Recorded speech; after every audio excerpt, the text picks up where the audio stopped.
This case has been keeping me up at night. In May of 2020, 29-year-old travel writer Claudia Kershak from New York was on vacation in Negril, Jamaica. In April of 2000, Claudia traveled to Cuba for work, where she wrote an article for a magazine about the poverty and the poor working conditions for hotel workers. The trip was actually supposed to be for 2 weeks, but it was cut short due to the sudden death of her father, so she flew back to New York early. She was very close to her father and was devastated by his sudden passing, so just a few days later, she boarded a plane to Jamaica for a girls' trip. She was staying at the couple's swept away resort in Negril. And according to the reports, this place is pretty isolated. It's surrounded by cliffs on one side. There's a public beach. On May, which was the day she arrived, she went to the beach for a swim. She was seen by other guests, but nobody saw her leave. On the morning of May, her mom got a call from the hotel manager, informing her that Claudia was missing. According to the manager, Claudia was supposed to check out that morning. Housekeeping went to clean her room around a.m. They found her door wide open and her bed unmade. When they went to the front desk to check if she checked out, she hadn't. So then they called her mom, who, of course, was very worried because this was uncharacteristic of her. Like, she would never just leave without telling somebody where she was going. Mom called the police and reported her missing. Upon further investigation, they found all of her belongings in the safe in her room: her passport, credit cards, keys, everything except for her bathing suit and her sunglasses.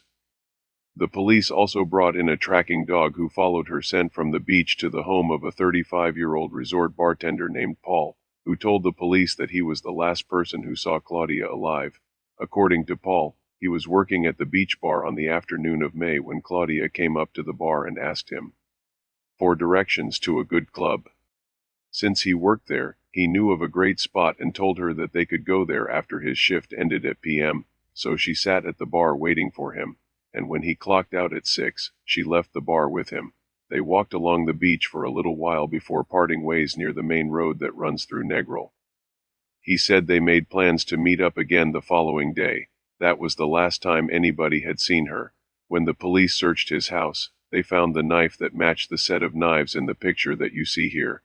They found her bathing suit, her sunglasses, and a small amount of her clothing, but he passed a lie detector test and was never considered a suspect. There were actually quite a few inconsistencies in his story. For example, the couple who was staying in the room next to Claudia said that they heard loud music coming from Claudia E's room at a.m., which would have been right after Paul's shift ended, and obviously, if he was with her from p.m. until a.m., that would have been 7 hours. And apparently the music in that hotel is really loud, and it would have been impossible for them not to hear anything. So whatever happened in his residence. After all of these years, her mom still doesn't know what happened to her. The police never had any leads and the case went cold. This case has so many unanswered questions. And it's just frustrating. Like, how did she get from the beach to the bartender's house? Did she hitchhike? Was she kidnapped? If so, why wasn't her stuff taken? Why was she even at the bartender's house? Did she know him before that day, or was this a random encounter? What happened in that house? I don't understand why the media has forgotten about this case. It's been over 20 years and it still has all the makings of a great true crime story. Thank you so much for watching. I hope that this case gets the attention that it deserves and that we can find justice for Claudia. Please let me know your thoughts in the comments down below. As always, I appreciate you stopping by. Until next time, stay safe.